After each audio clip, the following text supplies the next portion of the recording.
Hello everyone, my name is Simrandeep Singh. I hope you all are doing well. तो इस video में हम school of open learning के MBA programme semester 4 का जो हमारा कंपलसरी या कोर्स सब्जेक्ट है जिसका नाम है लीगल एनवायरनमेंट ऑफ बिजनेस, उसका लेसन नंबर 6 स्टार्ट करेंगे और उसका नाम है द कंपटीशन एक्ट 2002। ठीक है। तो ये जो है ये मैंने अपने खुद के नोट्स बनाए हुए हैं और ये बिल्कुल समराइज वे में बने हुए हैं। और इसमें हमारा पूरा चैप्टर ए टू लेके जेड तक पूरा कवर है। तो अगर आपको ये नोट्स चाहिए होंगे तो आप मुझे डीएम कर सकते हो व्हाट्सएप पे, या आप मुझे इंस्टाग्राम पे फॉलो करके वहां पर भी मैसेज कर सकते हो। तो मैं आपसे ये वाले जो नोट्स हैं वो मैं शेयर कर दूंगा। ठीक है। तो चलिए शुरू करते हैं।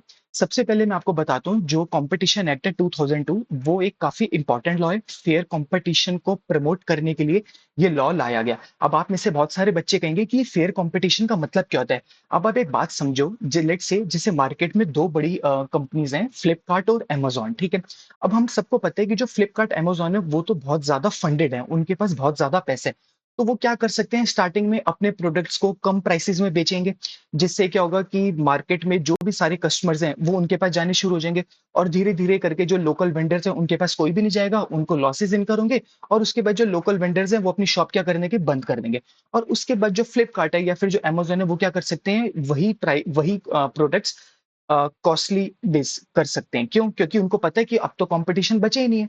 तो जो कंपटीशन एक्ट है ये मेक श्योर करता है कि जो मार्केट में कंपटीशन है वो हमेशा रहना चाहिए, जिससे कस्टमर के लिए क्या होता है, बेनिफिट होता है, जिससे कस्टमर को एक अच्छी क्वालिटी की चीज अफोर्डेबल प्राइसेस में मिल सकती है। ठीक है। तो चलिए शुरू करते हैं। मैंने आपको बता दिया कि कंपटीशन एक्ट किसके अराउंड चलेगा हमारा। ठीक है। तो सबसे पहले हम शुरू करते हैं जो हमारा लिखा हुआ है। जो कंपटीशन एक्ट है वो कब आया था, इंट्रोड्यूस हुआ था लोकसभा में 6 अगस्त 2001 को। ठीक है। अब इसका क्या मतलब है कि लोकसभा में इंट्रोड्यूस हुआ था 6 अगस्त 2001 को। देखो मैं आपको बताऊं, इंडिया में जो जनरली लॉ बनता है वो कैसे बनता है। सबसे पहले जो लोकसभा के जो मेंबर्स होते हैं उनमें से कोई भी एक मेंबर एक बिल बना सकता है। अगर उसको कोई लॉ बनवाना है तो वो बिल जो होगा वो पार्लियामेंट में उसको इंट्रोड्यूस किया जाएगा। फिर जो वहां के मेंबर्स होंगे उसके ऊपर वो डिबेट करेंगे और लोकसभा से वो बिल क्या हो जाता है, पास हो जाता है। फिर वो बिल जाता है अपर हाउस में, राज्यसभा में। फिर राज्यसभा के जो मेंबर्स होते हैं वो उसके ऊपर डिबेट करते हैं, उसके अंदर कुछ चेंजेस करने तो वो चेंजेस करते हैं और उसको बिल को क्या कर देते हैं, पास। और फिर वो बिल जब पास हो जाता है वो बिल चला जाता है हमारा प्रेसिडेंट ऑफ इंडिया के पास। तो जिस दिन प्रेसिडेंट ऑफ इंडिया उसके ऊपर साइन कर देती है उस टाइम से वो जो बिल है वो एक्ट में बदल जाता है। ठीक है। तो इस करके यहाँ पर लिखा है जो ये बिल था वो लोकसभा में इंट्रोड्यूस किया गया था। कब इंट्रोड्यूस किया गया था, 6 अगस्त 2001 को इंट्रोड्यूस किया गया था। ठीक है जी। और ये मॉडर्न लॉ है और स्ट्रॉन्ग लॉ है। मॉडर्न लॉ का क्या मतलब है, मतलब इससे पहले भी ना एक लॉ होता था जिसका नाम है एमआरटीपी एक्ट। मैं आपको 2 मिनट में बताऊंगा। तो उसके कंपैरिजन में क्या है, ये मॉडर्न लॉ है और इससे स्ट्रॉन्ग है। मतलब जो उसके अंदर कुछ कमियां थी उसको हमने क्या कर दिया था, ठीक कर दिया था। अच्छा, और ये प्रमोट करते हैं हेल्दी कंपटीशन को, मैंने जैसे भी आपको बताया। ठीक है। और ये प्रोटेक्ट करते हैं कंज्यूमर्स को, बिजनेस को फ्रॉम मार्केट अब्यूज।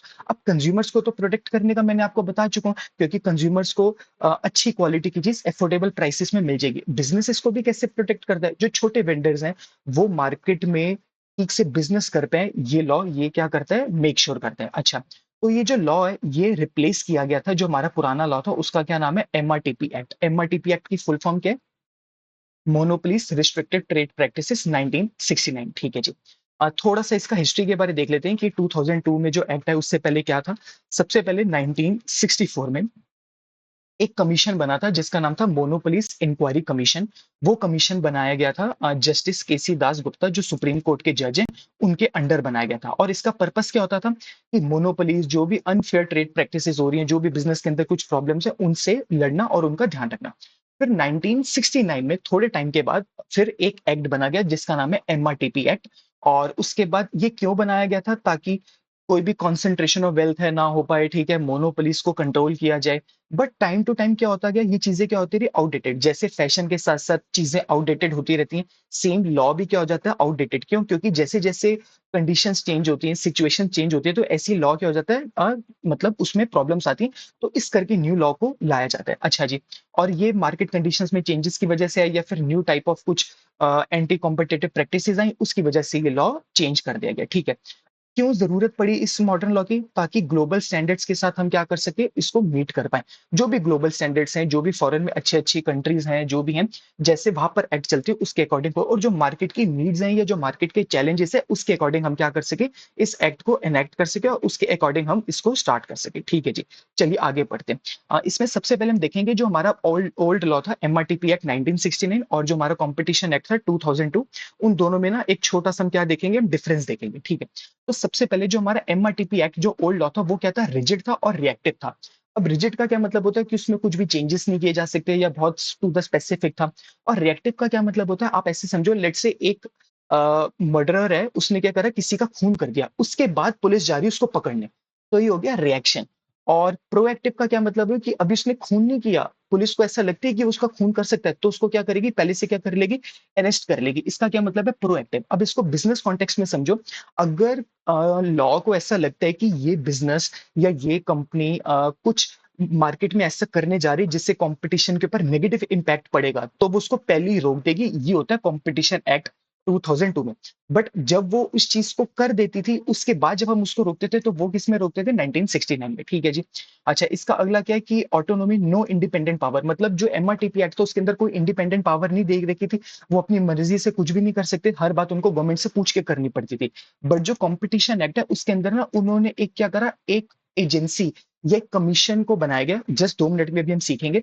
और उसको पूरी ऑटोनोमस रखा गया। ऑटोनोमस का क्या मतलब है, वो पूरी इंडिपेंडेंट है, वो अपनी मर्जी से अपनी रूल्स को सेट कर सकती है और अपने अकॉर्डिंगली वो मेक श्योर करेगी कि क्या ये लॉ इंप्लीमेंट हो पा रहा है, नहीं हो पा रहा। उसके ऊपर काफी ज्यादा उसको क्या देगी, पावर्स देगी। ठीक है, डेफिनेशन ऑफ ऑफेंसेस, मतलब अगर किसी ने कोई प्रॉब्लम क्रिएट करी या किसी ने कोई गलत काम किया, तो क्या उसके ऊपर कितनी सजा मिल पाएगी, तो वो क्लियर नहीं था।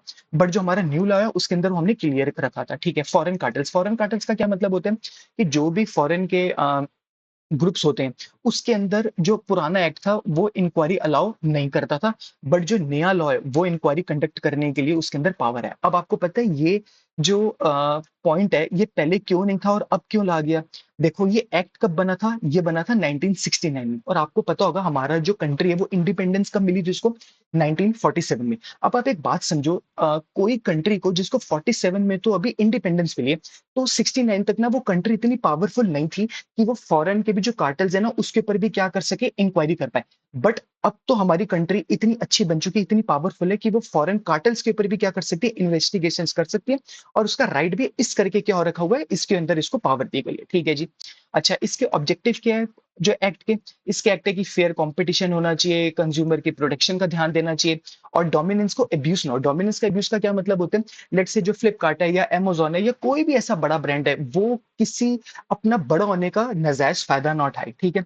अच्छा, फ्रीडम टू ट्रेड, मतलब जो छोटी कंपनीज हैं या जो छोटे बिजनेसेस हैं उनको पूरा फ्रीडम मिले ताकि वो भी अपनी मनमर्जी से क्या कर सके, बिजनेस कर पाए। अच्छा, ये सीसीआई की फुल फॉर्म क्या होती है, कंपटीशन कमीशन ऑफ इंडिया, जो भी हमने देखी थी कि सीसीआई एक ऑटोनोमस बॉडी है। तो सीसीआई होता क्या है, उसकी फुल फॉर्म है competition commission of India.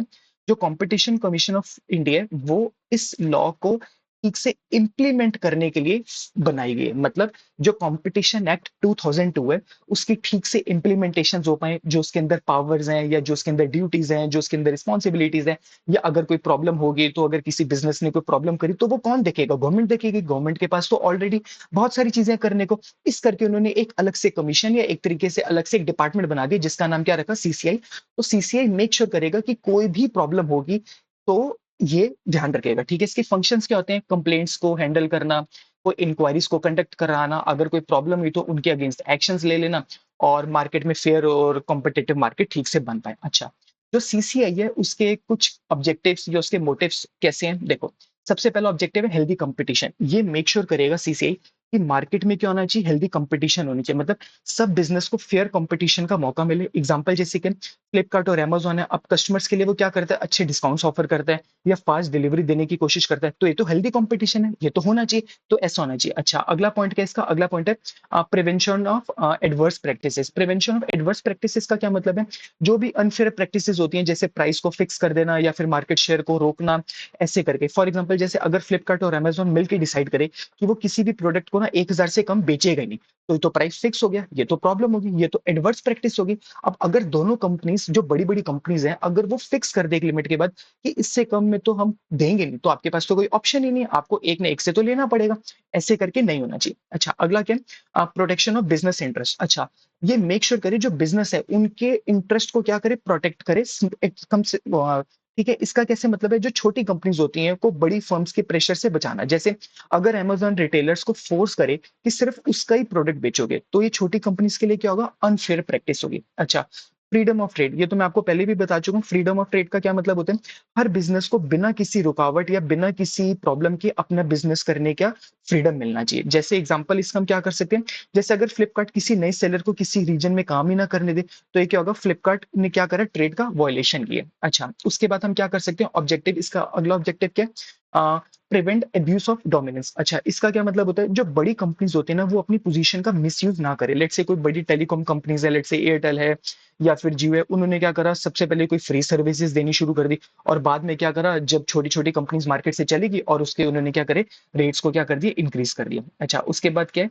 Regulate combination. Regulation of combination का क्या मतलब होता है? जो मर्जर्स हैं या फिर जो एक्विजिशन होते हैं, उनसे मोनोपोलीज ना बन जाए। फॉर एग्जाम्पल जैसे वोडाफोन आइडिया, अभी थोड़ा टाइम पहले क्या हुआ? उनका कॉम्बिनेशन हो चुका है, मतलब मर्जर हो चुका है। तो कहीं ऐसा ना हो कि अगर वोडाफोन आइडिया मिल जाए, उसके बाद उनके साथ जियो भी मिल जाए, तो पूरी मार्केट में टेलीकॉम कंपनी तो बची ही एक, तो उनकी तो मोनोपोली होगी। कुछ भी वो करेंगे तो उनका उन्हीं का हमें सर्विसेज लेनी पड़ेंगी।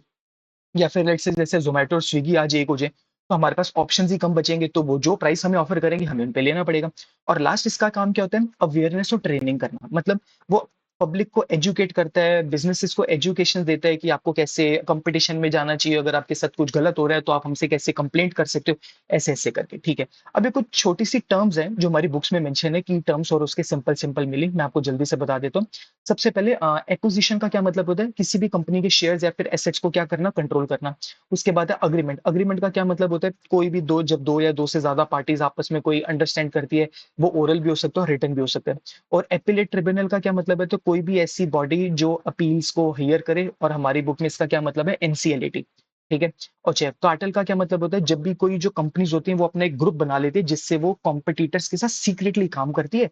देखने में तो लगता है कि वो कॉम्पिटिटर्स हैं, बट अंदर ही वो क्या करती है? वो आपस में ग्रुप बना लेती है कि किसी को भी प्राइस बढ़ाने हैं, तो वो एक साथ प्राइस बढ़ा देगी। जैसे अभी रिसेंटली 2-4 दिन पहले क्या हुआ कि अमूल ने अपने दूध के प्राइस बढ़ाए, और 1-2 दिन के बाद मदर डेयरी ने भी प्राइस बढ़ा दिए। ऐसे करके कुछ हो सके। और हमारी बुक में कमीशन का क्या मतलब होगा? सीसीआई, जो भी हम कर चुके हैं। और कंज्यूमर का क्या मतलब होता है? जो कोई प्रोडक्ट यूज़ करना चाहता है, गुड्स या सर्विस, उसका मतलब। अच्छा, और उसके बाद डोमिनेंट पोज़ीशन का क्या मतलब होता है? जब एक कंपनी इतनी बड़ी हो जाए कि वो मार्केट में उसका ही कंट्रोल पूरा हो जाए। अच्छा, प्रीडेटरी प्राइसिंग, ये वैसे हम बहुत अभी नीचे डिटेल में पढ़ेंगे, बट मैं आपको थोड़ा-सा बता दूँ।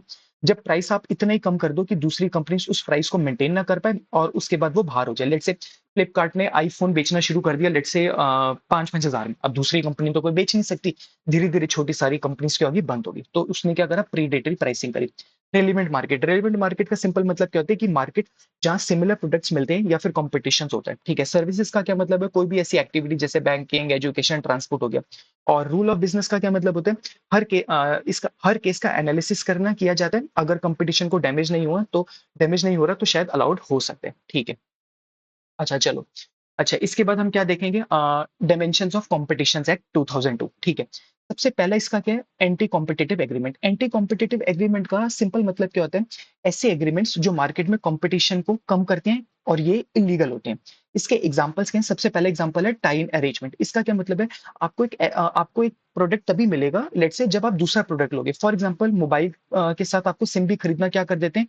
कंपल्सरी कर देते हैं। लेट्स से आप मार्केट में जाते हो और आप बोलते हो कि मुझे ना आईफ़ोन 16 खरीदना है।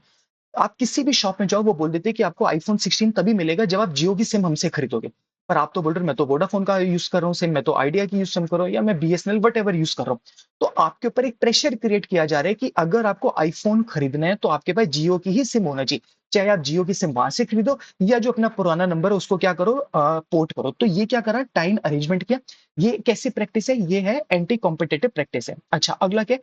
Exclusive supply agreement. Exclusive supply agreement का सिंपल मतलब क्या होता है? सेलर सिर्फ एक ही बायर का ना product they. Let's say Flipkart पे सिर्फ एक ही प्रोडक्ट मिलेगा। जैसे एग्जांपल देखो क्या होता है? बहुत सारे ना आजकल ऐसे प्रोडक्ट्स या ऐसे मोबाइल फोन्स आते हैं जो लिखा होता है कि फ्लिपकार्ट पे एक्सक्लूसिव मिलेंगे। मतलब वो ऐसे प्रोडक्ट्स हैं जो आपको किसी भी मार्केट में या किसी भी और वेबसाइट पे आपको नहीं मिलेगा, वो सिर्फ प्रोडक्ट आपको कहाँ मिलेगा? फ्लिपकार्ट पे मिलेगा। तो ये एक्सक्लूसिव सप्लाई एग्रीमेंट है और इससे कॉम्पिटिशन ही क्या हो गया? खत्म हो गया। अगर आपको वो प्रोडक्ट खरीदना है तो आप कहाँ जा सकते हो? सिर्फ फ्लिपकार्ट पे जा सकते हो, तो हो गया। अच्छा, इसका अगला एग्जांपल क्या है? Bid rigging. अच्छा, बिड रिगिंग का सिंपल मतलब क्या होता है? जब कंपनीज मिलकर टेंडर में ना रेट फिक्स कर लेती हैं। एग्जांपल आज समझो, हम सब जैसे दिल्ली में रहते हैं या इंडिया में किसी भी स्टेट्स में रहते हैं, तो हम देखते हैं जो भी हमारे आसपास जब कोई गवर्नमेंट टेंडर्स निकलते हैं, तो जो उसकी क्वालिटीज होती है, जब भी जैसे कभी रोड्स नहीं बनती हैं या कोई भी आसपास काम होते हैं, उसकी जो क्वालिटी होती है वो बहुत खराब होती है। लेट्स से वहां पर 3-4 कॉन्ट्रैक्टर्स हैं और उन्होंने ना वो टेंडर के लिए जाना है। अब गवर्नमेंट करती क्या? लेट्स से उसको एक रोड बनवानी है ना, तो वो एक एक न्यूज़पेपर में ऐड देती है कि हमें ना एक रोड बनवानी है, जो सस्ते से सस्ता हमें कोटेशन देगा ना, हम वो टेंडर उसको दे देंगे। लेट्स से वो 4 कंपनीज टेंडर भरती हैं, तो वो कहती हैं, यार हम आपस में क्यों लड़े? 3-4 टेंडर है ना, मिलके ले लेते हैं। एक तू टेंडर ले ले, एक तू टेंडर ले ले, एक मैं टेंडर ले लूंगी। इस करके ना हम प्राइस कम नहीं करते, हम चारों ना एक मिनिमम प्राइस मेंटेन करते हैं। इसको हम क्या कहते हैं? बिड को क्या करना? रिगिंग करना। अच्छा, इसका जो सेकंड पॉइंट है, इसका क्या मतलब होता है? Abuse of dominant position. अब एब्यूज ऑफ डोमिनेंट पोजीशन का क्या मतलब है? जब कोई बड़ी कंपनी अपनी पावर का क्या करती है? मिसयूज करती है। पावरफुल पोजीशन का क्या करती है? मिसयूज करती है। अब इसके एग्जांपल्स कैसे हैं? सबसे पहला प्रीडेटरी प्राइसिंग, जो मैंने अभी आपको थोड़ा सा बताया था। एक बड़ी कंपनी अपने प्राइस को इतना कम कर देती है कि छोटी कंपनीज मार्केट से निकल जाए, और उसके बाद जब वो मार्केट से निकल जाएगी तो वो प्राइसेस को दोबारा से इंक्रीज कर देगी। मैं आपको एक एग्जांपल बताता हूँ। मैं ना जैसे राजौरी गार्डन में रहता हूँ, और यहाँ पर ना सुपर मार्केट्स खुली, जैसे राज मंदिर खुला, कृष्णा 37 खुला। जब ये नहीं खुले ना अभी, तो उन्होंने क्या करा? अपने जो प्रोडक्ट्स है, जो भी हमारे ग्रोसरी के सामान होते हैं, वो बहुत ज्यादा सस्ते प्राइसेस में देना शुरू कर दिया। और वही जो हमारे नॉर्मल लोकल किराना स्टोर्स होते हैं, वो तो दे नहीं पा रहे थे। तो मैंने 2-4 बार उनसे जाके भी पूछा कि आप इतने सस्ते में क्यों नहीं देते? वो तो दे देते हैं। तो पहले उनका रीजन था, जी वो तो ना जी इतने बड़े हैं, वो इतना बल्क में सामान खरीदते हैं, हम तो इतना बल्क में सामान लाते नहीं है, तो हम तो वो प्राइस आपको दे ही नहीं सकते। और दूसरा, स्टार्टिंग में वो अपनी मार्केट कैप्चर करना चाहते थे, जिसकी वजह से उन्होंने पहले लॉसेस करे। इसकी वजह से जो छोटे किराने स्टोर थे रजौरी गार्डन में, कम से कम 4-5 स्टोर्स के आगे बंद हो गए। पर जब वो बंद हो गए, उनको पता चल गया कि भैया अब हमारे जो कॉम्पिटिटर्स तो बचे नहीं। उन्होंने फिर से क्या करा? प्राइसेस को इंक्रीज करना शुरू कर दिया। ठीक है। Refusing market access. अब रिफ्यूजिंग मार्केट एक्सेस का क्या मतलब होता है? किसी नई कॉम्पिटिटर्स को ना प्रोडक्ट या फिर रॉ मटेरियल सप्लाई ही ना करने देना, आप उसको मार्केट में ही ना आने दो। ठीक है। और इसके बाद अगला पॉइंट, इसका मतलब अगला वो क्या? इम्पोजिंग अनफेयर प्राइस और कंडीशन। मतलब आप ऐसे प्राइसेस, आप अपने टर्म्स पे ना जबरदस्ती डील करवाना चाहते हो कि ये मेरी मर्जी है, अगर आपको सामान खरीदना है तो खरीदो, नहीं खरीदना तो ना खरीदो। ना तो मैं आपको फ्री होम डिलीवरी दूंगा, ना आपको इंस्टॉलेशन फ्री दूंगा, जो भी करना करो, नहीं लेना तो आपकी मर्जी है। पर अब जब आपके पास कोई ऑप्शन नहीं है, तो आपको सामान वहीं से खरीदना पड़ेगा। ठीक है। अच्छा, इसका थर्ड पॉइंट क्या है? Regulation of combinations. Regulation of combinations का क्या मतलब होता है? जब दो या दो से ज्यादा कंपनीज मर्ज या एक्वायर करती हैं एक दूसरे को, तो सीसीआई ना ये देखते हैं कि क्या मार्केट में इससे मोनोपोली तो नहीं बन जाएगी। जब वोडाफोन और आइडिया आपस में मर्ज हुई थी, ठीक है, ये अभी थोड़ा टाइम पहले, जो वॉलमार्ट है, उन्होंने फ्लिपकार्ट के काफी सारा स्टेक खरीदा है। उस टाइम पे भी ना सीसीआई ने पहले मेक श्योर किया कि क्या इन दोनों के मर्ज होने से या क्या इन दोनों के एक्वायर होने से एक दूसरे के, क्या मार्केट पे नेगेटिव इंपैक्ट तो नहीं पड़ेगा? क्या ऐसा तो नहीं है कि ये दोनों इससे मोनोपोली क्रिएट हो जाए? और अगर सीसीए को ऐसा लगता है, तो वो मर्जर नहीं होने देगा। ठीक है, चलो देख लेते हैं। अच्छा, इसमें अब हम क्या करेंगे? सॉरी, हाँ यार, हाँ ठीक है। Types of combination. अब कॉम्बिनेशन कितने टाइप्स के हो सकते हैं? 3 टाइप के। एक होता है हॉरिजॉन्टल, एक होता है वर्टिकल, और एक होता है कॉन्ग्लोमरेट। हॉरिजॉन्टल का क्या मतलब होता है? जब सेम इंडस्ट्री की दो कंपटीटर्स आपस में क्या कर ले? मर्ज। लेट्स से कोका कोला और पेप्सी। अगर कोका कोला और पेप्सी अगर आपस में क्या कर ले? मर्ज कर ले, फिर तो कंपटीशन ही खत्म। फिर तो वो 50 की बोतल चाहे 50,000 में बेचे या 5 लाख में बेचे, कोई उनका कॉम्पिटिटर ही नहीं है। ठीक है। एक होगा वर्टिकल कॉम्बिनेशन। वर्टिकल कॉम्बिनेशन का क्या मतलब होता है? जब एक सप्लायर और एक मैन्युफैक्चरर आपस में मर्ज कर ले। लेट्स से जैसे टाटा स्टील और आयरन और सप्लाई। अब अगर जो टाटा स्टील है वो रिटेल में बिजनेस करता है, अगर वो अपने मैन्युफैक्चर को या जो सप्लायर है उसी को ही क्या कर ले? टेक ओवर कर ले, तो वो पूरी चेन, वैल्यू चेन में क्या कर लेगा? अपना कंट्रोल कर लेगा। ठीक है। और लास्ट क्या होता है? Conglomerate combination. कॉन्ग्लोमरेट कॉम्बिनेशन होता है जब अलग अलग इंडस्ट्रीज की कंपनीज आपस में मर्ज हो जाते हैं। लेट्स से आईटीसी का किसी डेयरी ब्रांड के साथ क्या हो गया? मर्ज हो गया। ठीक है। तो सीसीआई ये मॉनिटर करते हैं कि क्या मर्जर के बाद कोई फेयर कंपटीशन मार्केट में बचेगा, ऐसा तो नहीं इसका नेगेटिव इंपैक्ट हो जाएगा। ठीक है। अगला टॉपिक है इसमें अग्रीमेंट्स अमंग्स इंटरप्राइजेस। अच्छा, अग्रीमेंट अमंग्स इंटरप्राइजेस का क्या मतलब होता है? जो भी बिजनेस के अग्रीमेंट्स होते हैं, यूजुअली फर्म्स के बीच में जो बिजनेस बीच में जो अग्रीमेंट्स होते हैं, वो इसलिए किए जाते हैं ताकि जो बिजनेस है ना, वो स्मूथली चल पाए। बट कुछ ऐसे अग्रीमेंट्स होते हैं जो कंपटीशन को खत्म कर देते हैं या फिर गलत तरीके से इन्फ्लुएंस करा जाता है, और उन अग्रीमेंट्स को हम क्या कहते हैं? Anti competitive agreements. जैसे मैं आपको एक सिंपल एग्जांपल समझो, जब भी आप कोई मारुति की कार या कोई भी कार लो, कोई भी जनरल जो कंपनीज होती है ना, कार मैन्युफैक्चर कंपनीज, वो टायर खुद नहीं बनाती। या तो वो जेके टायर्स लेती हैं या किसी और कंपनीज के टायर्स यूज करके। तो आपने गाड़ी तो खरीदी मारुति सुजुकी की, और उसके साथ टायर किसके आए? जेके टायर्स है। तो आप क्या ये कह सकते हो कि ये एंटी कॉम्पिटिटिव एग्रीमेंट है? नहीं, ये तो इस करके किया गया ताकि आपको स्मूथली एक प्रोडक्ट मिल पाए और आपको बेटर क्वालिटी का प्रोडक्ट मिल पाए। तो ये तो ठीक है। बट कुछ कई बार ऐसे अग्रीमेंट से कुछ ऐसे टाइप्स होते हैं जिसकी वजह से सीसीआई को ऐसा लगता है कि वो एंटी कॉम्पिटिटिव एग्रीमेंट्स है। ठीक है। अब हम देखते हैं टाइप्स ऑफ अग्रीमेंट्स। सबसे पहले तो वैसे ही आगे हॉरिजॉन्टल एग्रीमेंट्स, अभी हमने ऊपर ही देखा था, वो क्या होता है जब दो या दो से ज्यादा कंपनी सेम लेवल पे काम कर रही होती है और वो कर लेती है। लेट्स से जैसे इसका एग्जांपल लेते हैं एयरलाइंस का।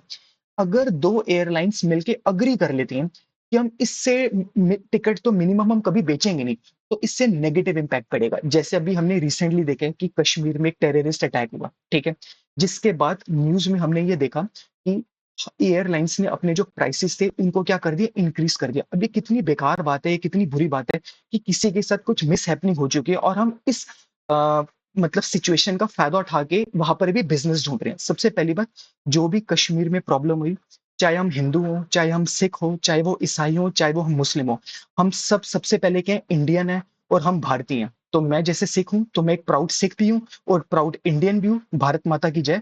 हमें सबको मिलके इस सिचुएशन से लड़ना है और बाकी सबको, ये पूरे वर्ल्ड को बताना है कि हमारे अंदर बिल्कुल भी कोई कमी नहीं है और हम इन सब चीजों से लड़के आगे बढ़ेंगे। ठीक है। तो चलिए आगे बढ़ते हैं। जो भी ये एयरलाइंस थी उन्होंने क्या करा, प्राइस फिक्स कर दी। तो ये एक एंटी कॉम्पिटिटिव एग्रीमेंट की तरीके से देख सकते हैं कि आपने उस सिचुएशन का क्या करा, फायदा उठाया। बट ये कब हो सकता है, जब प्राइस को क्या कर दिया जाए, फिक्स कर दिया जाए। जो जैसे मैंने अभी आपको बताया कि कहीं पर प्रॉब्लम क्रिएट हुई या फिर कोई प्रोडक्शन को ना कंट्रोल कर लिया जाए। अब इसका क्या मतलब है, जैसे हम सबको पता है कि इंडिया में ना 5-7 ही कंपनीज हैं जो सीमेंट मैन्युफैक्चर करती है। अगर वो उसकी प्रोडक्शन को एक कंट्रोल कर ले और इससे ज्यादा सप्लाई ना करे तो डिमांड तो ज्यादा होगी, सप्लाई कम होगी तो प्राइसेस अपने आप बढ़ गए। आप चाहे ए कंपनी से लो, चाहे बी कंपनी से लो, चाहे सी कंपनी से लो, आपको तो महंगा ही पड़ेगा। ठीक है। अच्छा, इसके बाद क्या हो सकता है कि वही जैसे मैंने आपको बताया टेंडर है कि आप एकदम से एक साथ मिलकर कि जैसे गवर्नमेंट टेंडर्स आपने कोशिश करी या आपने टेरिटरीज को क्या कर लिया, डिवाइड कर दिया। मतलब जैसे एयरलाइन कंपनीज है, उन्होंने क्या बोला कि हम नॉर्थ इंडिया में मतलब एक सेकेंड, नॉर्थ इंडिया में आप मतलब वो करो, ऑपरेट करो और साउथ इंडिया में हम ऑपरेट करेंगे। तो उससे कंपटीशन ही नहीं है। नॉर्थ इंडिया में ए एयरलाइन कंपनी बिजनेस कर रही है और साउथ इंडिया में बी एयरलाइन कंपनी कर रही है। ठीक है। अच्छा, और इसके बाद क्या हो गया, वर्टिकल अग्रीमेंट्स। अब वर्टिकल अग्रीमेंट्स में हम क्या देखेंगे, जब दो या दो से ज्यादा कंपनीज ना जो अलग अलग लेवल पे काम करती हैं, जिसका जैसे कि एक मैन्युफैक्चरर और एक डिस्ट्रीब्यूटर। एग्जांपल, एक मोबाइल कंपनी कहती है कि उसके जो डिस्ट्रीब्यूटर सिर्फ उसी के ब्रांड का फोन बेचेंगे। हम तो ऐसा देखते ही हैं कि जैसे आप कभी, जैसे हमारे यहाँ पर रजौरी की मेन मार्केट है, तो वहां पर आप जाओ तो यहाँ पर बहुत सारी ऐसी शॉप्स हैं जहाँ पर आपको हर कंपनी के मोबाइल्स मिल जाएंगे। बट यहाँ पर कुछ एक्सक्लूसिव स्टोर्स भी हैं जहाँ पर आपको सिर्फ आईफोन मिलेंगे या सैमसंग मिलेंगे। तो ऐसे अग्रीमेंट्स को हम कर सकते हैं। ठीक है। इसके अंदर वही टाइम अरेंजमेंट हम देख चुके हैं, एक्सक्लूसिव सप्लाई एग्रीमेंट्स है, ये भी हम देख चुके हैं। रीसेल प्राइस मेंटेनेंस है। रीसेल प्राइस मेंटेनेंस का क्या मतलब, कहते हैं कि मैन्युफैक्चर डिस्ट्रीब्यूटर को कहते हैं कि आप ये जो प्रोडक्ट है इस अमाउंट से कम या 10,000 से कम आप किसी को भी बेचोगे नहीं। ठीक है। अच्छा, तो देखो जो कुछ वर्टिकल अग्रीमेंट्स जो होते हैं ना, वो तो आपकी एफिशिएंसी को ना इंक्रीज करने के लिए होते हैं। तो वो तो इंप्रूव करने के लिए होते हैं, तो उससे हमें कोई प्रॉब्लम नहीं है। जैसे मैंने आपको बताया ना कि मारुति सुजुकी की कार्स के साथ आपको टायर्स मिल रहे हैं किसी दूसरी कंपनी के, तो इससे क्या प्रॉब्लम है, ये तो इस करके करा जाए ताकि आपकी जो एफिशिएंसी वो इंप्रूव हो पाए। क्यों? क्योंकि मारुति सुजुकी को पता है कि जो वो टायर्स बनाती है, वो टायर्स की क्वालिटी जेके टायर्स की बहुत अच्छी होती है, तो वो इस करके उस कंपनी से खरीदे रेदर देन वो खुद मैन्युफैक्चर करिए। ठीक है जी, चलो। अच्छा, अब आगे कॉम्पिटिशन एक्ट 2002 का सेक्शन 3 जिसका नाम है एंटी कॉम्पिटिटिव एग्रीमेंट्स। अब सबसे पहले तो आप सबके अंदर मन के अंदर ये डाउट आएगा, ये सेक्शन 3 का क्या मतलब है, ये सेक्शंस का क्या मतलब है। आप सिंपल देखो, जैसे कि हमारी बुक्स हैं, बुक्स के अंदर चैप्टर्स होते हैं। तो अगर मैं आपको बोलूं कि जो हमारी लीगल एनवायरनमेंट ऑफ बिजनेस है उसके अंदर कितने चैप्टर्स हैं, तो जैसे आप देखोगे आपको पता चलेगा उसके अंदर कितने चैप्टर्स हैं, 10 चैप्टर्स हैं।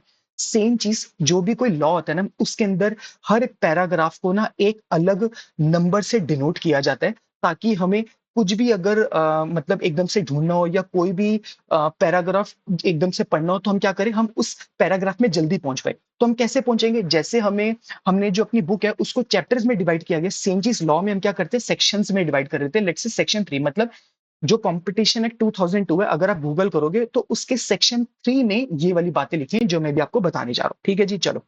अच्छा, सेक्शन 3 हमें क्या बताते हैं, सेक्शन 3 हमें बताते हैं कि कोई भी ऐसा अग्रीमेंट जो मार्केट में कंपटीशन को खराब करता है, बिगाड़ता है, वो क्या हो जाता है, इलीगल हो जाता है, वॉइड हो जाता है। ठीक है? इसके जो कुछ की पॉइंट्स हैं वो कैसे हैं? कोई भी ऐसा एग्रीमेंट जो नेगेटिवली इफेक्ट करे किसी कॉम्पिटिशन को, किसी प्रोडक्शन को, किसी सप्लाई को, किसी स्टोरेज को, किसी सेल प्राइस को, वो सारे क्या होते हैं? प्रोहिबिट हो जाते हैं, वो ऑटोमेटिकली क्या हो जाता है? वॉइड हो जाता है, ठीक है? जो हमने अभी देखे हॉरिजॉन्टल एग्रीमेंट्स होते हैं, मैं अभी आपको बता चुका हूँ, वर्टिकल एग्रीमेंट्स होते हैं, रिपिटिशन है, हम अभी डिस्कस कर चुके हैं इसके बारे। अच्छा, ये देख लेते हैं कि आईपीआर, इसमें यूजिंग इंटेलेक्चुअल प्रॉपर्टी राइट्स, ये तो अलाउड है। अब कोई भी किसी ने नई टेक्नोलॉजी या कोई भी कुछ नया पेटेंट किया है, तो वो तो अलाउड है, आप उसके लिए आपको मना नहीं कर सकते, ठीक है? Export agreements are also allowed, तो वो इसमें नहीं होगा, ठीक है? एब्यूज ऑफ डोमिनेंट पोजीशन, कब कब माना जाएगा कि किसी कंपनी ने अपनी पोजीशन को डोमिनेंटली क्या करा, एब्यूज किया? अब इसका क्या मतलब होता है? अब आप ना ऐसे समझो, लेट्स से फ्लिपकार्ट, अमेज़न या शादी डॉट कॉम, जीवन साथी डॉट कॉम है। अब आप समझो जो जीवन साथी डॉट कॉम है, शादी डॉट कॉम है, वो क्या करती है? अब जो भी कुंवारे होते हैं उनकी शादियाँ-वादियाँ कराती हैं, जिनकी शादी नहीं हो रही थी। सोचो अगर वो दोनों मिलके कोई एक ऐसी स्कीम बना ले कि भैया अगर आपको हमारे अंदर रजिस्ट्रेशन करानी है ना तो 10,000 रुपए ही दोगे, उससे कम में तो हम आपकी रजिस्ट्रेशन नहीं करेंगे। तो उन्होंने क्या करा, अपनी डोमिनेंट पोजीशन का क्या करा, अपना फायदा उठाया। अब जो बेचारे कुंवारे उनकी शादियाँ नहीं हो रही तो बेचारा 10,000 क्या वो लाख भी देगा, अब शादी तो करनी है ना सबने, ऐसे करके आप समझने की कोशिश करो। ठीक है, तो सबसे पहले क्या, डोमिनेंट पोजीशन लेने के खुद में अच्छा, जो डोमिनेंट पोजीशन होती है ना वो लेना इलीगल नहीं है, बट उसका मिसयूज करना इलीगल है। इसका क्या मतलब है? अब कोई कंपनी इतनी बड़ी बन गई है तो उसके वो डोमिनेंट हो गई उस इंडस्ट्री में, तो उसमें क्या प्रॉब्लम है? लेट्स से जियो, वोडाफोन है, या फिर आप ऐसे समझो कि जैसे कोई फ्लिपकार्ट, अमेज़न है, तो वो बहुत बड़ी कंपनीज़ बन चुकी है। उसमें तो कोई प्रॉब्लम थोड़ी ना है, बट प्रॉब्लम है जब आप उस पोज़ीशन का इल्लीगली या फिर आप उसका मिसयूज़ करते हो, ठीक है? तो आप कब-कब माना जाएगा कि आपने मिसयूज़ किया है, या कब क जब आपने कस्टमर्स को अपने हार्म पहुँचाया, कॉम्पिटिशन को खत्म करा, या फिर आपने जो प्राइसेज़ है उसको अनएक्सपेक्टेडली क्या कर लिया, इंक्रीज़ कर लिया। अब उसके कुछ एग्ज़ाम्पल्स हैं। सबसे पहला higher price and lower quality, मतलब आपने प्राइसेज़ ज़्यादा चार्ज करनी शुरू कर दी और जो उसमें क्वालिटी दे रहे हो वो आप क्या दे रहे हो, काफ़ी बेकार दे रहे हो, ठीक है? क्रिएटिंग बैरियर्स फॉर कॉम्पिटिटर्स, आप नए कॉम्पिटिटर्स मार्केट में आने ही नहीं दे रहे हो। लेट्स से जैसे सीमेंट कंपनी का एग्जांपल है कि उन्होंने क्या करा, एक्सक्लूसिव कॉन्ट्रैक्ट कर लिया डीलर्स के साथ कि आप किसी और कंपनी का माल ही नहीं बेचोगे, तो कोई नई कंपनी आ ही नहीं पाएगी। ठीक है, प्रीडेटरी प्राइसिंग, वो मैं आपको पहले बता चुका हूँ कि प्रीडेटरी प्राइसिंग आप का क्या मतलब होती है कि आप पहले इतने सस्ते में सामान बेचो और उसके बाद जब सारी कंपनी बाहर चले जाए उसके बाद आपने क्या करा, आपने दोबारा से क्या करा, शुरू कर दिया, ठीक है? अच्छा, अब हम चलते हैं सेक्शन 4। उससे पहले आप मेरे जो यूट्यूब चैनल है प्लीज़ उसको सब्सक्राइब भी करो। साथ-साथ ये इंस्टाग्राम का मैंने नया-नया अपना अकाउंट भी बनाया, आप उसमें मुझे फ़ॉलो भी कर सकते हो। जैसे आप इस पे क्लिक करोगे ना बटन पे, तो आप सीधा मेरे इंस्टाग्राम वाले पेज पे पहुँचोगे, तो आप मुझे रिक्वेस्ट करना, तो मैं भी आपको फ़ॉलो बैक करूँगा, ठीक है? अच्छा चलो, सेक्शन 4 पे आते हैं। सेक्शन 4 का क्या है? प्रोविज़न ऑफ, अच्छा सेक्शन 4 क्या कहता है? Provision of abuse of dominance. अच्छा, इसका क्या मतलब है जी? ये बताता है, ये सेक्शन ये कहता है कि कोई भी डोमिनेंट कंपनी अपनी पावर का मिसयूज़ नहीं कर सकती। अब कैसे-कैसे की फॉर्म ऑफ अब्यूज़ कैसे? अनफेयर एंड डिस्क्रिमिनेटरी प्राइसिंग, मतलब आप एक किसी कस्टमर से एक प्राइस ले रहे हो, दूसरे से दूसरा ले रहे हो, या फिर आपकी जो कंडीशंस हैं वो बहुत खराब कर दी। Second, limiting production and market access, production ही आपने क्या करनी शुरू कर दी, लिमिटेड। जैसे मैंने आपको बताया ना कि सीमेंट की 5-6 कंपनीज़ उन्होंने मिलके करा कि क्या करना है सप्लाई का, भैया हम सप्लाई क्या कर देते हैं, लिमिटेड कर लेते हैं, जिससे हमें क्या हो जाएगा, हम इसको रोक लेंगे, ठीक है? न्यू कंपनीज़ को आने से रोकना, या फिर आपने क्या करना, अ इनोवेशन ना होने देना, ऐसे करके मार्केट एक्सेस ना देने देना, या फिर आपने कोई एक्स्ट्रा ऑब्लिगेशंस किसी के ऊपर लगा देना, ठीक है? अच्छा, इसके अलावा क्या करना कि आपने अपनी पावर का मिसयूज किया किसी और के ऊपर, एक मार्केट में पावर का यूज करके किसी दूसरी मार्केट में भी चले जाना। जैसे एग्जांपल, एक डोमिनेंट टीवी ब्रांड है, अपने मोबाइल में भी जबरदस्ती डिस्ट्रीब्यूटर से सेल करवाने लग गया, ठीक है? अच्छा, अब आ जाओ सेक्शन 5। सेक्शन 5 किसके ऊपर है जी? ये सेक्शन 5 है हमारा कॉम्बिनेशंस के ऊपर, ठीक है? अब सेक्शन 5 हमें क्या कहता है, अगर मैं आपको बताऊं, देखो सबसे पहले हमें ये बताते हैं कि सेक्शन कॉम्बिनेशंस का क्या मतलब होता है। कॉम्बिनेशंस का मतलब होता है मर्जर, एक्विजिशन या फिर एमेलगमेशन, ठीक है? और ये सेक्शन हमें बताता है कि कोई भी जब इंडिया में मर्जर होगा या फिर एक्विजिशन होगा या फिर एमेलगमेशन होगा, जैसे अभी हमने देखा था वोडाफोन आइडिया का हुआ था, ठीक है? अभी हुआ था नहीं हुआ था?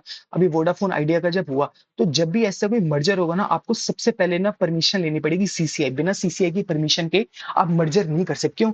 क्योंकि ये सीसीआई ये देखेगा कि ऐसा तो नहीं है कि ये मर्जर से आपने कंपटीशन ही मार्केट में खत्म हो जाए, जिससे कस्टमर्स के ऊपर क्या हो जाए, नुकसान हो जाए। जैसे इंडियन रेलवेज है, वो पूरी मार्केट को, इंडस्ट्री को डोमिनेट कर दिया, मतलब उसका कोई कॉम्पिटिटर नहीं है। तो आज वो अगर दिल्ली से अमृतसर जाने का 100 रुपए किराया ले, तो भी लोग जाएँगे, और अगर वो 1000 किराया ले, तो भी लेंगे, क्योंकि उसका आस-पास कोई भी कॉम्पिटिटर नहीं है।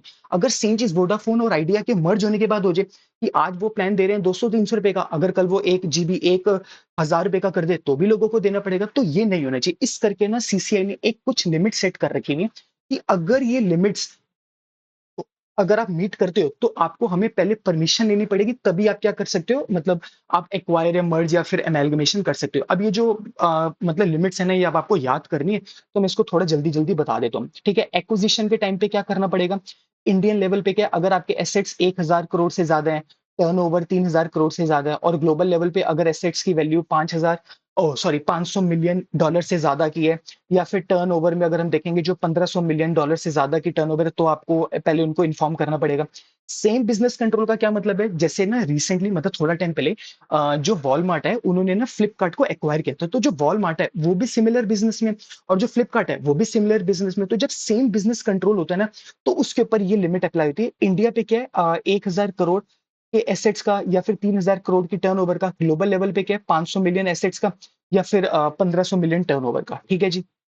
और मर्जर और एमेलगेमेशन के केस में क्या, अगर इंडिया में 1,000 करोड़ से ज्यादा का हो एसेट्स हो, या फिर टर्नओवर 3,000 करोड़ से ज्यादा की हो, ग्लोबल एसेट्स पे क्या होगा, अगर $500 मिलियन से ज्यादा का हो, या फिर टर्नओवर आपकी $1,500 मिलियन से ज्यादा, तो आपको ये करना पड़ेगा। ठीक है, ग्रुप थ्रेशोल्ड का क्या मतलब है, अगर मर्जर या फिर एक्विजिशन के बाद अगर आपके पूरे ग्रुप की वैल्यू इंडियन लेवल पे एसेट्स की वैल्यू 4,000 करोड़ से ऊपर की बन रही है, या फिर टर्नओवर 12,000 करोड़ से ऊपर की बन रही है इवन आफ्टर एक्विजिशन, तो भी आपको इन्फॉर्म करना पड़ेगा। और अगर ग्लोबल लेवल पे मतलब वर्ल्ड लेवल पे अगर एसेट्स की वैल्यू आपकी $2 बिलियन से ज्यादा बन रही है, या फिर $6 बिलियन से ज्यादा आपकी टर्नओवर बन रही है, तो भी आपको क्या करना पड़ेगा, इन्फॉर्म करना पड़ेगा। ठीक है, अब ये छोटी मोटी की एक्सप्लेनेशन टर्म्स हैं, इसके बारे में हम देख लेते हैं। ठीक है जी, चलो क्या होता है ये।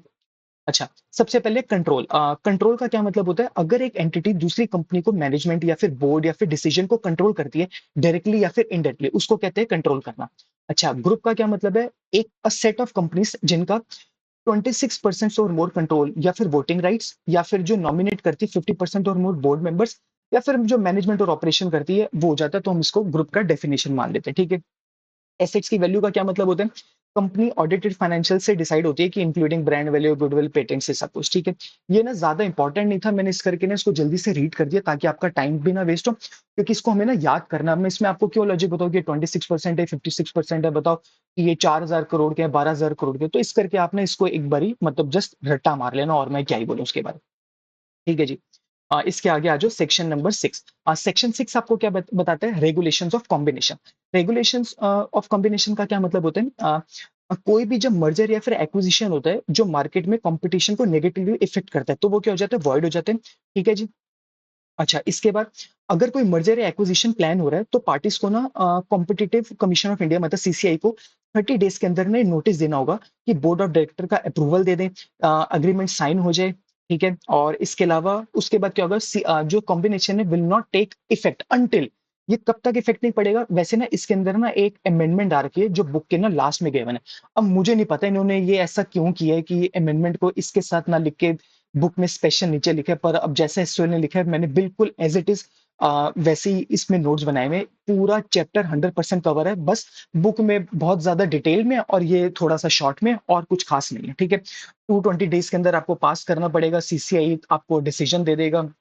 जो सीसीआई अपना डिसीजन देगा वो देखेगा सेक्शन 29, 30, 31 के अकॉर्डिंग, अभी हम पढ़ने वाले हैं। और ये जो सेक्शन है ये बैंक्स, फाइनेंशियल इंस्टीट्यूशंस के ऊपर नहीं लगेगा, बस ऐसे करके। ठीक है, और जो सीसीआई जो डिटेल्स है एक्विजिशन की वो आपको 7 डेज के अंदर देनी पड़ेगी। ठीक है, एग्जाम्पल जैसे अगर रिलायंस या अडानी का मर्जर हो जाता है, ठीक है, तो ये मेजर कंट्रोल होगा टेलीकॉम कंपनी में, तो आपको क्या करना पड़ेगा, सीसीआई को इन्फॉर्म करना पड़ेगा। अगर सीसीआई को लगता है कि ये कंपटीशन को डिस्ट्रॉय कर देगा, तो वो डील को क्या कर सकता है जी, रिजेक्ट कर सकता है। क्या कर सकता है, रिजेक्ट कर सकता है। ठीक है, अब आप आ जाओ अगला, सेक्शन 8। सेक्शन 8 क्या बताता है, कॉम्पोजिशन ऑफ कमीशन, मतलब जो सीसीआई है, कॉम्पिटिशन कमीशन ऑफ इंडिया, उसके अंदर क्या क्या मेंबर्स होंगे या उसकी क्या कमेटी होगी, सब कुछ उसके बारे। जो सीसीआई होगा ना उसके अंदर एक होगा चेयरमैन, चल भी नहीं रहा, हाँ एक होगा चेयरमैन, और 2 से 6 के होंगे मेंबर्स, मतलब दो भी मेंबर्स होते, 3, 4, 5, 6 भी क्या हो सकते हैं, मेंबर्स होते थे। और ये अपॉइंट कौन करेगा, ये अपॉइंट करेगा सेंट्रल गवर्नमेंट अपॉइंट करेगी। ठीक है, और जो भी सारे मेंबर्स होते हैं वो हाई इंटीग्रिटी और एबिलिटी की होनी चाहिए। हाई इंटीग्रिटी मतलब भाई ईमानदार होनी चाहिए, उनको कम से कम 15 साल का एक्सपीरियंस होना चाहिए, international trade, business law, economics, finance का। ठीक है? और जो ऑल मेंबर्स हो वो क्या होने चाहिए फुल टाइम। फुल टाइम का क्या मतलब है कि भैया ऐसा ना हो कि वो पार्ट टाइम कुछ और कर रहे हो, पार्ट टाइम यहाँ हो, तो भैया फिर तो उनकी इंटीग्रिटी पे शक है। किसी बिज़नेस में भी काम कर रहे हो, साथ-साथ तुम यहाँ पर भी काम कर रहे हो। जैसे हम कहते हैं ना कि मतलब एक ही मतलब जैसे एक लड़के को एक ही लड़की से शादी करनी चाहिए, क्यों? क्योंकि फिर वो 2 नाव में पैर रखेगा तो फिर डूबेगा। सेम चीज़ फुल टाइम जॉब का मतलब क्या है कि आपको एक ही जगह पूरा फोकस करना है, ठीक है? अच्छा, सेक्शन 9 क्या बताता है? सिलेक्शन कमिटी मतलब ये जो सीसीआई है, इसको सेलेक्ट कौन करेगा? मतलब ये तो हमने देख लिया कि इस कमेटी में एक चेयरमैन होगा, 2 से 6 मेंबर्स होने चाहिए। पर ये कौन करेगा? सिलेक्शन कमेटी में कौन-कौन हो सकता है? For selecting chairpersons and member.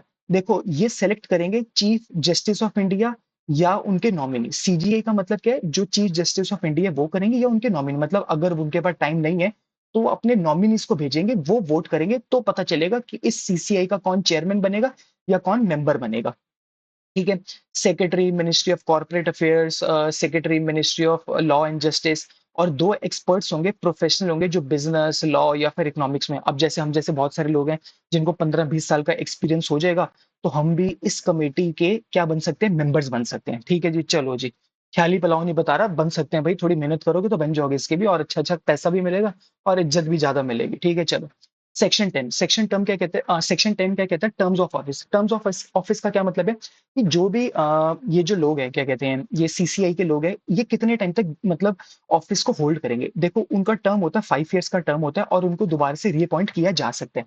उनकी मैक्सिमम एज क्या है? 65। मतलब अगर एक बारी उनकी एज 65 अटेन कर लेते हैं, उसके बाद ना तो वो चेयरमैन बन सकते हैं, ना फिर वो मेंबर बन सकते हैं। अगर उन्होंने रिजाइन किया या कोई किसी की डेथ हो जाती है, तो जो न्यू मेंबर होगा उसको फिर अपॉइंट करेंगे, एज पर द रूल्स कर देंगे। फिर वो शपथ भी लेंगे कि भैया हम सब कुछ काम अच्छे से करेंगे, कोई चोरी चकारी नहीं करेंगे, ब्ला ब्ला ऐसे करके, ठीक है। अगर चेयरमैन डेथ हो जाती है या वो रिजाइन कर देते हैं और उसकी सीट क्या हो जाती है? वैकेंट। तो जो सबसे सीनियर मोस्ट मेंबर होगा ना, ये जो 2 से 6 मेंबर्स है, उसमें से हम किसी उसको बना देंगे, चेयरपर्सन बना देंगे। और जो चेयरपर्सन होगा, अगर वो एब्सेंट हो जाता है, भाई कहीं घूमने चला गया, पिकनिक में चला गया, तो एब्सेंट हो गया, फिर तो जो सीनियर मोस्ट मेंबर होगा ना, वो एक्ट करेगा एज अ चेयरमैन। ठीक है जी, चलो। सेक्शन 11 क्या कहता है? Resignation, removal and suspension. अगर कोई सीसीए मेंबर रिजाइन कर दे, तो उसको रिटर्न नोटिस देना पड़ेगा सेंट्रल गवर्नमेंट को, ठीक है। 3 मंथ्स तक उसको स्टिल काम करना पड़ सकता है, जब तक नया मेंबर या नया चेयरमैन ना आ जाए। लेट्स से आज कोई जनवरी 1 को कोई वो दे देता है रिजाइन, तो जनवरी मंथ और जनवरी, फरवरी और मार्च में तो उसको 3 महीने स्टिल काम करना पड़ सकता है, जब तक कोई अपॉइंट ना कर पाए, ठीक है। अब क्या सीसीआई से कोई रिमूव भी हो सकता है? बिल्कुल हो सकता है। इंसॉल्वेंट मतलब अगर कोई दिवालिया हो जाए, दिवालिया बोला मैंने, दिवाली नहीं बोला, तो हैप्पी दिवाली मत बोलना मुझे। दिवालिया मतलब जब सबके सब भांडे टिंडे बिक जाए किसी के घर के, तो इंसॉल्वेंट हो जाए। कोई पेड जॉब वो करना शुरू कर दे, या कोई फिर किसी का क्रिमिनल मतलब कन्विक्शन हो जाए, ठीक है। या फिर कॉन्फ्लिक्ट ऑफ इंटरेस्ट हो जाए, मतलब वो किसी सिमिलर ऑर्गेनाइजेशन में काम करना शुरू कर दे, या फिर कोई वो अपनी पावर का मिसयूज करे, या फिर वो फिजिकली या मेंटली अनफिट हो जाए, तो ठीक है। अगर डी या ई पॉइंट में से कोई होता है, तो आपको सुप्रीम कोर्ट को भी क्या करना पड़ेगा? रिपोर्ट करना पड़ेगा, और उसकी क्या होगी? इंक्वायरी। डी कौन सा है?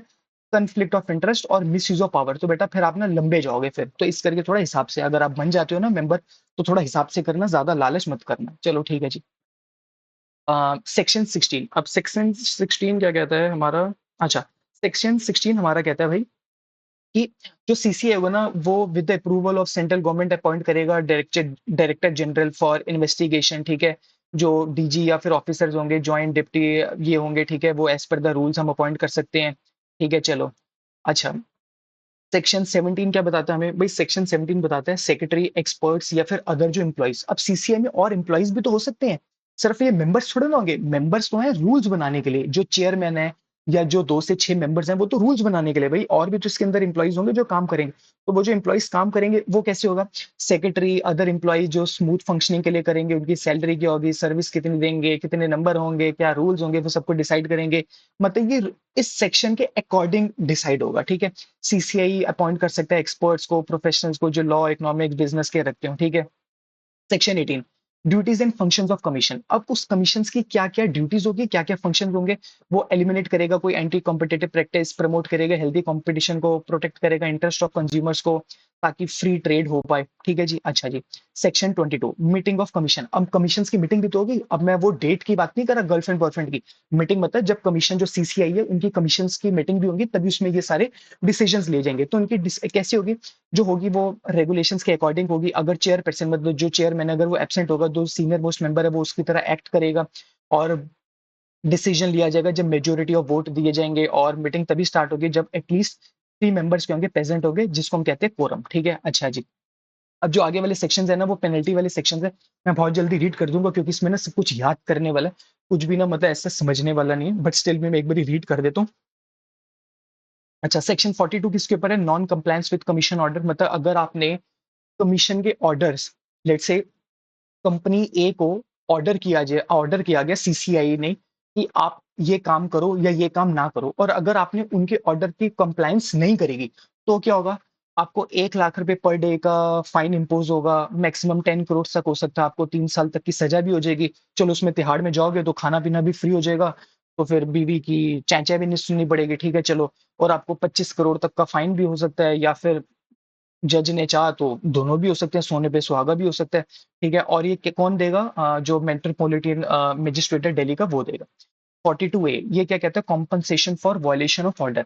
If any company breaks the order of CCI, तो अगर उससे किसी को क्या हो जाता है? लॉस हो जाता है। लेट्स से कंपनी ए को ना सीसीआई ने बोला कि आज के बाद आप ये एडवर्टाइजिंग टीवी में नहीं चलाओगे, और स्टिल उन्होंने एडवर्टाइजिंग चलाई, और जिसकी वजह से कंपनी बी को क्या हुआ? लॉस हुआ।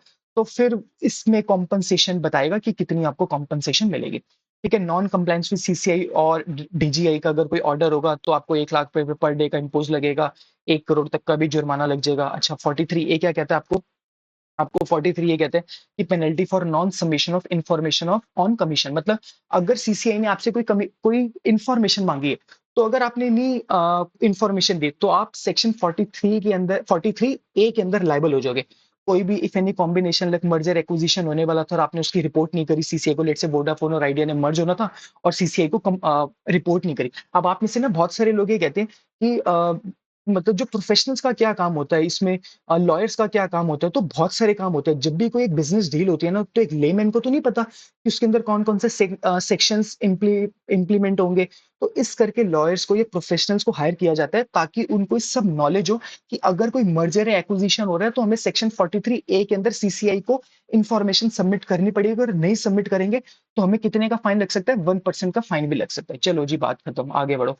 सेक्शन 44 क्या कहता है? Penalty for false statement of hiding information. मतलब अब आप शादी करने गए और आपसे उन्होंने पूछा कि जी आप कितना कमाते हो, आपने बोला 1 लाख और आप कमाते थे 10,000, तो आपने क्या दी? फॉल्स स्टेटमेंट दे दी। ठीक है, या आपने किसी चीज को क्या छुपा दिया, तो अगर आपने ऐसा छुपाया तो आपको पेनल्टी लग जाएगी 50 लाख या 1 करोड़ की। ठीक है, अच्छा इसके अलावा और, ठीक है, और क्या हो गया? हाँ ठीक है, सेक्शन 45 ये क्या कहता है? अगर आपने कॉन्ट्रवेंशन करी किसी रिलेटेड इन्फॉर्मेशन के, तो आपने फॉल्स डॉक्यूमेंट्स दे दिए, या आपने कोई इंपॉर्टेंट इन्फॉर्मेशन छुपा दी, या आपने डॉक्यूमेंट्स को डिस्ट्रॉय कर दिया, तो आपको 1 करोड़ तक का जुर्माना भी लग सकता है। कोई बात नहीं। सेक्शन 46 क्या कहता है? Laser penalty. लेसर पेनल्टी का क्या मतलब होता है? जैसे किसी ने ना मर्डर किया और उसका किसी ने हाथ साथ भी दिया, तो जिसने किसी का साथ दिया ना, उसने वहां पर जाके मुंह खोल दिया कि भैया मैंने तो मर्डर नहीं किया, बट मैं ये गवाही देता हूँ कि इसने मर्डर किया। तो जिसने जिसने गवाही दी होती है ना, तो कोर्ट उसके ऊपर थोड़ा सा ना नरमी पेश आता है कि चलो यार, अब इसने सच तो बता दिए, तो इसको हम फांसी की सजा नहीं देंगे, इसको 14 साल की सजा दे देते हैं। ठीक है, चलो जैसा भी है मतलब। तो फिर उसको, अगर उसने सच बता देता है, अच्छे से कॉपरेट करता है, तो उसको फिर पेनल्टीज थोड़ी उसकी क्या हो जाती है? रिड्यूस हो जाती है। वो कब होगा? जब उसने इन्फॉर्मेशन ठीक बताई हो, कंप्लीट बताई हो, सच बताई हो, सब कुछ ऐसा ऐसा करके। ठीक है, ऐसा ना हो कि बाद में वो इन चीजों से मुकर जाए या फिर झूठी निकले, ऐसा नहीं होना चाहिए। सेक्शन 47 आपको क्या बताते हैं कि भैया जो भी यहाँ से पैसा मिलेगा ना, जो ऊपर करोड़ों रुपए बटोर रही है सरकार, वो कहाँ जाएगा? वो सब जाएगा कंसोलिडेटेड फंड्स ऑफ इंडिया में जाएगा। अच्छा जी, चलो जी। अब ये 2023 में ना कुछ अमेंडमेंट्स हुई है कंपटीशन एक्ट के अंदर। अब ये अमेंडमेंट्स का क्या मतलब होता है? देखो ये एक्ट बना कब था? 2002 में। अब 2002 से 2023 में अगर कुछ चेंजेस करने होंगे, तो जब भी एक्ट में कोई चेंजेस किए जाते हैं ना, तो उसको हम क्या कहते हैं? अमेंडमेंट्स कहते हैं। अब ये 2023 में ना अमेंडमेंट्स हुई है। कायदे से तो ना जहां पर चेंजेस होती है ना, जिस एक्ट में या जिस लाइन में, एसओएल वालों को ना वहीं पर लिखना चाहिए था। अब इन्होंने अलग से दे दिया, मतलब आपने ऊपर हमें गलत पढ़वाया, यहाँ पर ऊपर गलत पढ़ाया और नीचे कह रहे हो जिसमें चेंज हो चुका है। अब वैसे तो ये नहीं होना चाहिए, बट स्टिल अब एसओएल ने दिया। शायद इस करके भी दे सकते हैं कि हमसे डायरेक्ट क्वेश्चन पूछ ले कि 2023 में बताओ कंपटीशन एक्ट में क्या क्या अमेंडमेंट्स हुई थी। तो इस तरीके से भी क्वेश्चन शायद ये फ्रेम हो सकता है। अगर हमारी डील 2000 करोड़ से ज्यादा की होती है और वो ऑपरेट इन इंडिया कर रहे होते हैं, तो हमें सीसीआई की अप्रूवल की क्या रिक्वायरमेंट होती है। जो कंट्रोल की डेफिनेशन है उसको इंक्रीज किया गया। Now even material influence will be considered as control. Example, if an investor strongly influence the decision making तो उसको हम क्या मानेंगे? कंट्रोल मानेंगे, पहले कंट्रोल नहीं मानते थे, ठीक है? कॉम्बिनेशन, याद है अभी मैंने आपको बताया था 210 वाली लिमिट जो है, अब वो ना 150 हो गई है। अभी हमने पढ़ा था ना ऊपर पेपर की, ये 210 का था कि मैं 210 के अंदर मिल जाए भाई। आ गया, जल्दी जल्दी जल्दी जल्दी। हाँ, ये देखो, ये जो 210 वाली लिमिट है ना, ये अब रिड्यूस हो गई है। कायदे से तो यहीं पर ही ना अमेंडमेंट लिखनी चाहिए थी और साथ में लिख देना चाहिए था कि 2023 में क्या हो गई है, अमेंडमेंट हो गई है। पहले ये 210 था, बट अब पता नहीं इन्होंने ऐसा क्यों किया। अब इनकी रात तो इन्हीं जाने, अब मैं तो क्या ही बोलूँ। चलो ठीक है, ज्यादा नहीं बोलना, अभी पेपर भी देना है और उन्होंने पास भी करना है। चलो ठीक है जी। अच्छा, कहाँ गए? हाँ ठीक है। अब ये जो 210 वाली अप्रूवल है वो क्या हो गई है, 150 डेज की बन चुकी है। प्राइमा फेस जो ओपिनियन होगा अब वो विद इन 30 डेज आपको करना पड़ेगा, वरना ऑटोमेटिकली आपको अप्रूवल गिवन हो जाएगी, ठीक है? Open offer allowed before approval, buying shares through stock exchange is now allowed before CCI approval. मतलब अगर आपको कोई भी स्टॉक एक्सचेंज से शेयर्स खरीदने हैं तो वो अलाउ है, आप सीसीआई के अप्रूवल के बिना कर सकते हो। ओनरशिप राइट्स या आपको हो सकता है, ठीक है, जो लिमिटेशन पीरियड था अब वो विद इन 3 इयर्स आपको फाइल करना पड़ेगा। अगर कोई डिले होता है तो सीसीआई अलाउ कर सकता है आपको। Settlement commitments mechanism, if companies make mistakes या फिर कोई कमिटमेंट्स हो जाती है, रेमेडी हो जाती है, तो वो केस सेटल में हो जाएगा, ठीक है?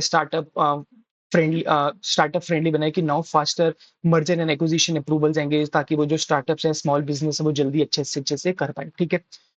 मैंने ना आपको ये पूरा जो चैप्टर है ना वो अच्छे से समझा दिए। अगर आप अपनी बुक एक बारी खोल के देख लेना, आपको हर एक चीज इस टॉपिक में कवर होगी। मैंने अपने नोट्स का यूज किया है ताकि आपको मैं ये जल्दी से समझा पाऊँ और आप उसको बहुत कम टाइम में याद भी कर पाओ। और अगर आपको ये मेरे नोट्स चाहिए हो तो आप मुझे इंस्टाग्राम पे डीएम कर सकते हो, और जिन बच्चों के पास मेरा व्हाट्सएप नंबर है उन पे भी आप डीएम कर सकते हो। और आप प्लीज मेरे चैनल को सब्सक्राइब करो, वीडियो को लाइक करो, क्योंकि वीडियो बनाने में ना बहुत ज्यादा मेहनत लगती है और बहुत ज्यादा एफर्ट्स लगते हैं, और ये सब फ्री ऑफ कॉस्ट है। तो मैं आपसे कुछ चार्ज तो नहीं करता, बट जब मुझे कोई डीएम करके या जब मुझे कोई इंस्टाग्राम में मतलब मुझे मतलब बताता है ना कि हाँ हमने आपकी वीडियो देखी और आपकी वीडियो देख के हमें काफी अच्छा लगा, तो उससे ना मुझे बहुत मोटिवेशन मिलती है, और यही मोटिवेशन से मैं और वीडियोस भी आगे बना पाता हूँ। तो ठीक है, आज के लिए इतना ही। फिर मिलते हैं नेक्स्ट वीडियो में, तब तक के लिए टाटा, सी यू, बाय बाय।